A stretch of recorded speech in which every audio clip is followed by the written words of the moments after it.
everyone, and welcome back to Small Steps to Self-Love. My name is Shelby, a mental health writer and poet, and I'm your host. I'm excited to have Nora Rahimian with me today, who is an anti-capitalist business coach. I'm excited to learn more about what that means, what you do, and we're also going to dive into topics like imposter syndrome and how that affects our self-love today.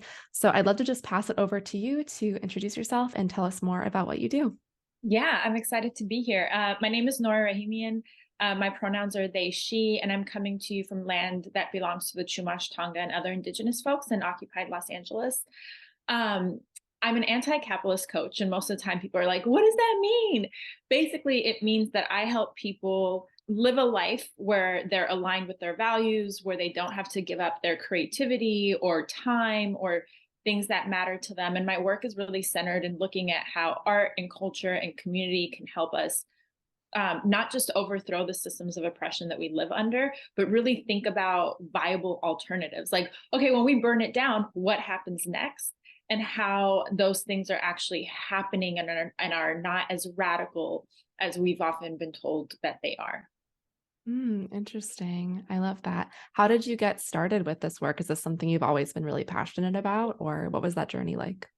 Yeah, so in some ways, yes. I was born in Iran during the US instigated Iran-Iraq War. Literally, like the night I was born, it was like bombs that the US had given Iraq to drop on us. So I tell people like my whole life was shaped by geopolitical factors outside of my control. So like what choice did I have, right? I lived on 3 continents before I was 3. We were immigrants and refugees.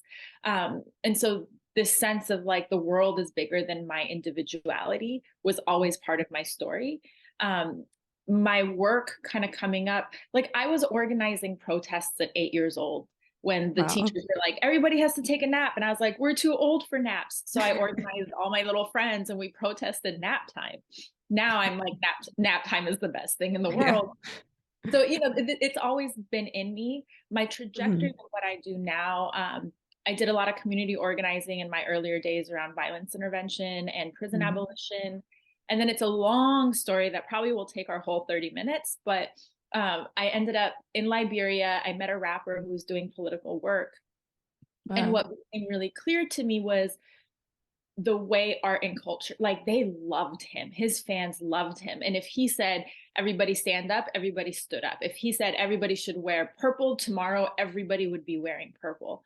And so in the love and respect and intimacy that his audience had with him, what I realized was there's a power there. He could talk about fashion and he could talk about or he could talk about social justice issues. And Mm. that's kind of, as we talk about like entertainment education or arts for change, that's kind of the theory that I play with. So Mm. I got peer pressured into becoming the first music manager in Liberia, managed him, did a bunch of social Wow. impact work, build a music industry. And that's kind of been how I got to this place of there's ways to be, and I really like working with creatives. There's a way to be creative where you don't have to, we like these things that we think are inevitable. We've been told, oh, that's just how it is, or oh, that's just what you got to do. No, we don't. Like we can completely create our own systems in ways that feel good for us and our communities. Yeah. Wow. That's amazing. What a story. I wish we had more time to go into all of that. That sounds really interesting. Awesome. So can you talk, I mean, we're a self-love podcast, so can you talk a little bit about how some of these factors, your childhood shaped your self-love, your vision of yourself, your self-acceptance? Yeah. Ooh, big questions. It's like 8 o'clock in the morning. Yes. I think as a immigrant, as a refugee, as a woman, as a queer person, as a person with mental health issues, like all the things, the world, um, as a woman with all these things living in under systems of patriarchy, white supremacy, capitalism, ableism, all the things, the world is constantly telling me I'm not good enough or Mm. I'm not right enough. And Mm. I'm problematized and I'm villainized and all these things. And even as a small child, these were messages that they're so um they're like so in the spaces around us, we don't even realize that we're receiving them, but we're receiving them. And so I think I grew up with messages of like being too much, being too difficult, Yeah. because the systems in which I was living in were so uncomfortable for me And I kept wanting to push back and challenge them, Mhm. uh, but didn't have the words or the language. And so I internalized those messages. And so part of my journey really was being able to name what these things were and where those messages came from. And also just really getting comfortable with like my own weirdness and my own quirkiness and like, yo, this is just how I am. Like, Mhm. it's okay if you don't like it because I love me. And one of the, like, if we're going to talk practical things, I journal. I've journaled since I was 8, like had my little Hello Kitty diary with the lock. I Um, did too. I probably had the same one. oh my God, I still have it. Oh my Um, gosh. but starting to just tell myself, I love you. That wasn't a message that I received externally. My parents did the best that they could, but they were immigrants. They were fleeing a war.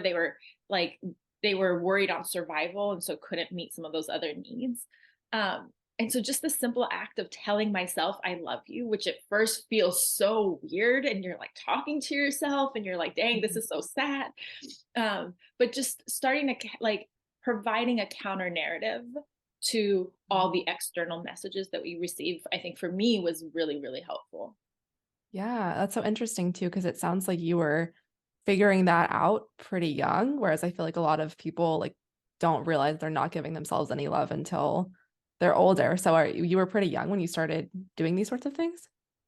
In different ways, Yeah. I think as a kid, like I remember at 8, I found these papers the other day. At 8 years old, I was Googling, not Googling. We didn't have Google back then. We had like whatever the Wikipedia Britannica Mm. like CD-ROM was. And I had like printed out pages on depression because I wanted to understand and name. So I think I always had this curiosity, and I always felt like if I could name it, then I could develop the tools around like doing something with it. Yeah.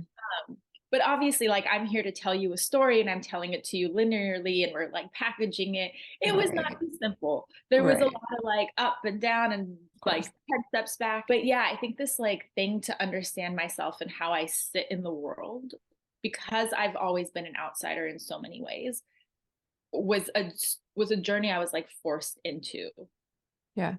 at a really young age. Yeah, that makes sense. That's interesting. Whenever we were first talking about this episode and what we were going to talk about, imposter syndrome came Mhm. up. We talked about it a little bit on this podcast before, but I would love if you could just first define it for our audience, like a simple way, and then how to kind of uncover the cause of imposter syndrome for those who are experiencing it. Yes, I love to talk about this. Yeah. So imposter syndrome simply is the feeling that we're imposters, right? That we're not good enough for the thing that we're wanting to do, that other people are better at it than us, and that we don't belong in those places that we want to be in. And it comes up when you're like applying for a job or asking for a raise, or maybe asking for more attention from someone, or it shows up personally, professionally, politically, in all the ways. In the popular narrative, imposter syndrome is often framed as a you problem. I Mhm. don't feel like I'm good enough. I don't have enough self esteem. I don't think whatever, right? As an individual problem. That's false. Imposter Mhm. syndrome, real, and this is kind of what I was talking about even earlier in the conversation. Imposter syndrome is intentionally cultivated and curated in us. It is a result of white supremacy, of patriarchy, of capitalism, of ableism, of ageism, of all the things that in our whole life, for those of us who come from systemically marginalized groups, we're always being told we're not good enough, Mhm. or that we don't belong, or we have to overcompensate, we have to prove ourselves, we got here by luck, like this, that, and the other thing. So imposter syndrome is a way of individualizing what really, really is a systemic problem. And I Yeah. think that's important because who does that benefit? Well, that benefits the systems. If you don't Right. think you're good enough, you're going to work harder, you're going to ask for less, you're going to overcompensate, you're going to prove yourself, but you're never going to demand what you really deserve. And so these systems of oppression intentionally cultivate that in us, and then they win because we believe that shit. Right. um, so that's, and I can talk about the anecdotes, and I say anecdotes because it's like a venom that's trying to like bring you down, but that's really what it is and how I frame it. Wow. Yeah, I haven't heard it talked about much that way before. So that's really, really interesting and enlightening. With your definition, is it something that we can overcome? I mean, is it obviously if it's a systemic issue, how do we work toward overcoming that? Yeah. So we can overcome it, right? Like systems are made of people. And if we change the way peoples interact with those systems, we can change those systems. So the first thing is to catch it when it happens and to question it, right? What really happens is we get these interruptive thoughts. And our brains, they're so cute. They really want to protect us. They're looking out for us, right? Your brain is like, nah, girl, like don't embarrass yourself. Don't ask for that thing. It's okay. Sometimes you got to tell your brain like, thanks, fam, but you're wrong. And so catching those interruptions, catching those voices and starting to question, like, whose voice is that? Do I even actually believe this? And just starting to realize that like not everything you think or feel is always true. And so that's part one. The other thing then is to then have a space where you fact check your own feelings about yourself, where you fact check that doubt. So I tell all my clients, everybody should have what I call a shine page. And a shine page is a page in your Hello Kitty notebook. It's a notes app. It's a whiteboard in your office where you actively, physically write down all the things that you are shining at, all the wins, all the successes. And again, personal, professional, big, small, it doesn't matter. So that when you start to feel that doubt and you start to feel that anxiety, you go to that shine page and you're like, wait, look at all the dope shit I did. Look at all these accomplishments. Like, I'm actually kind of fly. And so you have a counter narrative to what we're hearing and what we're receiving. And over time, right? None of this is linear. Sometimes things are easier, sometimes things are harder. But having a place where you're proactively pushing back against the narrative, then your brain starts to change its mind and your brain automatically defers now to, oh no, I'm fly, I got this, versus, oh no, so that's my two-step solution to imposter syndrome. Identify and catch the interruptions and celebrate yourself, have a shine page so you can fact check the false thoughts. Yeah. No, I love the idea of a shine page. I have like a folder in my phone that I screenshot like comments or reviews or things like that I look back to whenever I'm feeling that come up. So I think that's a great tip. And I usually have our guests like give a small step to our audience each week. So it's called Small Steps to Self-Love, but I feel like that's the perfect one to catch and also do the shine page. That's so fun. And I think that's something that could definitely obviously not be fixed in a week or a permanent solution, but something to definitely work on over time. I love to just dive in a little bit into your work as a business coach, an anti-capitalist business coach. What differentiates you from other business coaches? Definitely it's the anti-capitalist piece, which people are like, if you're anti-capitalist, like, why do you work in business? And I just want to be clear, like, anti-capitalism doesn't mean you don't get paid, right? But it's about being compensated fairly for time, labor, skills, effort, all those things. And so as a coach, part of capitalism is the idea that you always have to work, that your value is only in your work, and that everything needs to be more, more, more by any means necessary, at any expense necessary. I don't think that's a sustainable way to live. I don't think that's a joyous way to live. I think that's a way that separates us from community. And by separating us from community, we're no longer able to challenge these systems of oppression. So from an anti-capitalist perspective, what I do is I help people figure out what's the life you want to live, and business being a part of it, but not the full part of it.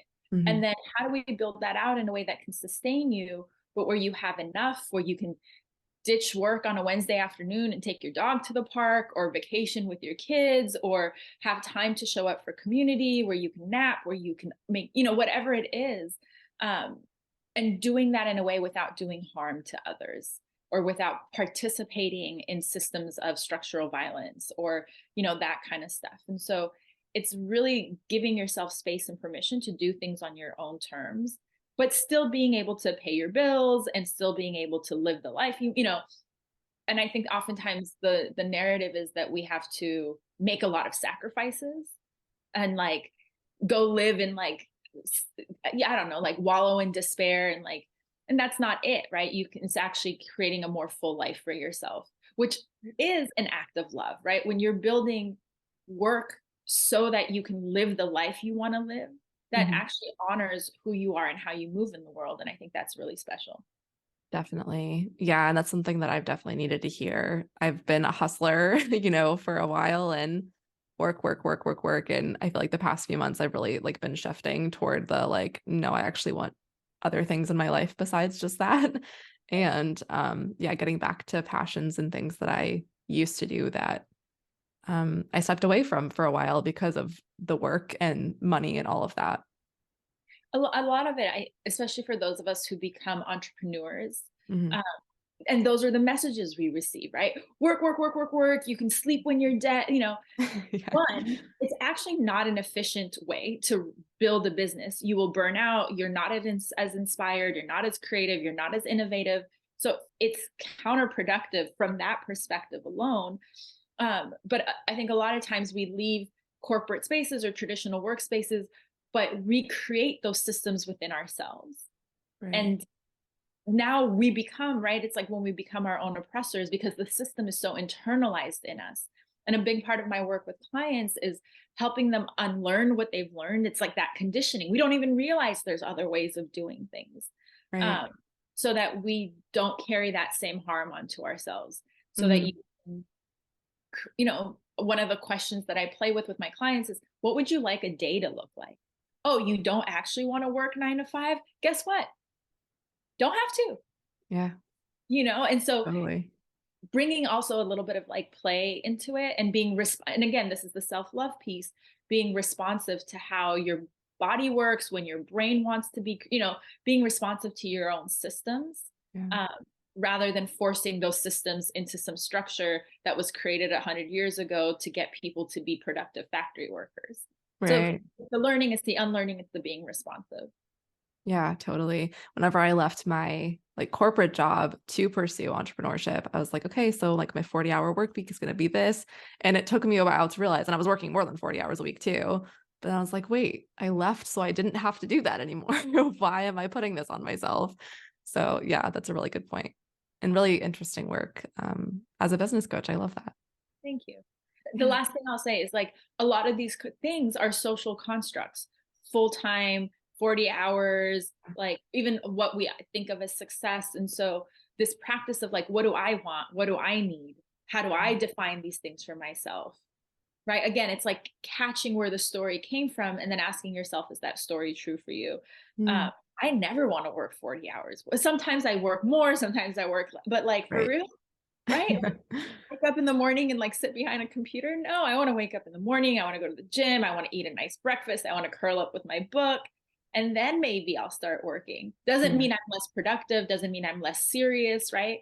Mhm. Which is a whole other conversation I think we can have about what professionalism looks like and Mm. like productivity looks like, because a lot Right. of that is also conditioned in us. But yeah, like you can be successful and create your own way of being, and that doesn't make you any less than in any way. Yeah, absolutely. I love that. Really important to remember. Well, thank you. This was wonderful. Is there anything else that you are passionate about or you feel like we skipped over that you want to share with our audience? um the last thing I'll say is like, take risks, make mistakes, allow yourself to fail. I think part of that imposter syndrome is the expectation to be perfect, Yeah. um which obviously like failure means different things for different people depending on how much privilege we have, but stop saying no to yourself. That for me was a big thing, how much I was saying no out of fear of like other people were going to say no to me. And last year I was like, you know what? I'm just going to do all the things. I'm going to throw everything at the wall and see what sticks. And it's incredibly kind of liberating.